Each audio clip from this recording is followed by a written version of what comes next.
Week, Ted Cruz throwing out a challenge last night for a one-on-one debate between Ted Cruz and Donald Trump before the Iowa caucuses. Let's listen. And we can do it with no moderators whatsoever. We'll do 90 minutes, Lincoln Douglas, mano a mano, Donald and me. He can lay out his vision for this country, and I can lay out my vision for this country in front of the men and women of Iowa. And joining me now is Ted Cruz's National Communications Director, Rick Tyler. So, Rick, you responded last night to Donald Trump boycotting by saying, look, I want a one-on-one debate with Donald Trump. Any contact between your campaign and Trump's campaign after that? Is that going anywhere? Well, we haven't heard from the Trump campaign. We hope that he takes us up on this because, you know, look, this isn't really about Megyn Kelly. This is about Donald Trump, and his debate performances have been mediocre at best. And people are now finding out what the real Donald Trump is, who he is, what he's like.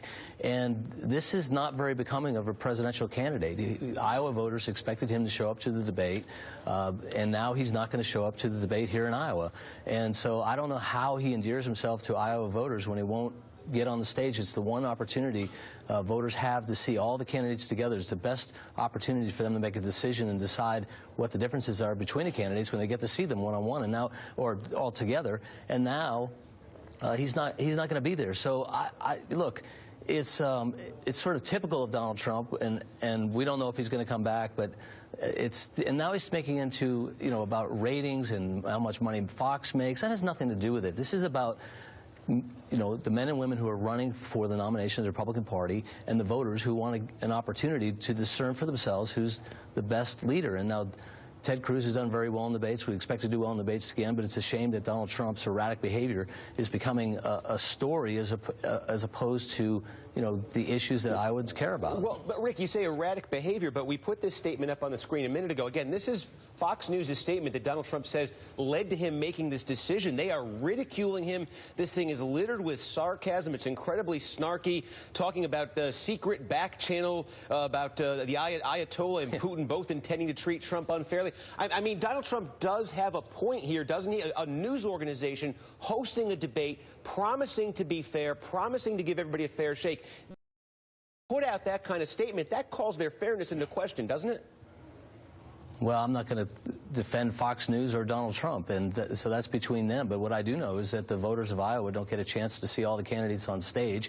And, you know, the whole thing looks sort of petty, small, and childish, because now he's making it about, you know, let's see how many people watch if I'm not there. Let's see how much money you make when I'm up there. That has nothing to do with it. This has to do with who's going to be the leader of the free world, who's going to return prosperity and freedom to the United States of America. And Iowa voters should have the opportunity to have everybody on stage, and so he's going to take his ball and run. He's supposed to be the greatest negotiator in the world, but he lost this negotiation because he's not even going to be on the stage.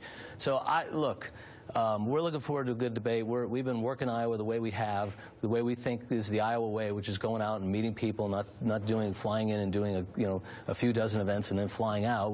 We're meeting thousands of voters all over the state. We'll finish the full Grassley by caucus day, and we're looking forward to getting our voters out. We hope for a win. This will, though, it is fair to expect if Donald Trump is not on this stage, this will give lower ratings for this debate than the ones we've seen, won't it? You know, I don't know. I think clearly the first debate, which was on Fox News, got 24 million viewers. I definitely think people were interested to see who Donald Trump was. But as the debates have gone on, Donald Trump's performance has been, you know, mediocre at best. And so, but people stuck with it, and so they've found it interesting. So I would expect that we would have those people again watch the debate. But if Donald Trump wants to make this about himself and do a competing event instead of about the country, he's welcome to do that, but I think he'll pay the price. All right, Rick Tyler, Communications Director with Ted Cruz. Thanks for joining us.